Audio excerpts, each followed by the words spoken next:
Aujourd'hui, on se situe à Nemours et je vous emmène voir le nouvel artisan. Allez, c'est parti. Je m'appelle Valérie Collat-Desfrancs, je travaille la marqueterie de paille depuis 25 ans à peu près. Donc, on démarre une marqueterie par un dessin. Une fois qu'on a fait son dessin, eh bien, on prépare la matière, c'est-à-dire qu'on fait le choix de ses couleurs de paille.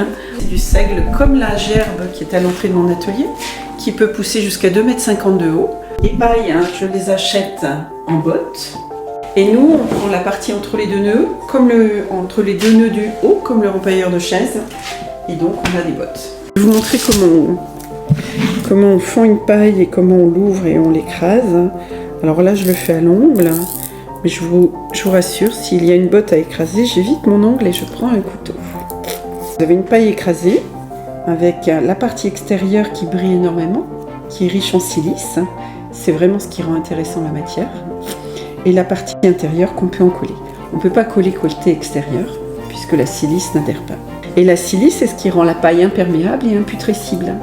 Et ce qui fait la différence avec une marqueterie de bois, c'est que sur une marqueterie de paille, plus vous avez de brins de paille, plus vous avez de silice. Chaque brin ayant sa silice propre, chaque brin renvoie la lumière à sa manière. L'étape, c'est de préparer toute sa matière pour pouvoir la coller. Et on monte comme ça, tout son aplat de papier, autant qu'on en a besoin. La matière est prête et peut être travaillée et découpée un petit peu comme on le souhaite.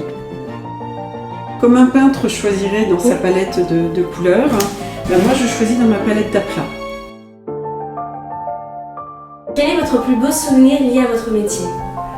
Je vais dire que le moment le plus émouvant, c'est quand même ma première expo. Oser montrer ce qu'on a fait, déjà, c'est un petit peu se mettre à nu. Enfin, moi, je me sentais très impudique de montrer à des gens que je ne connaissais pas ce que j'étais en capacité de faire.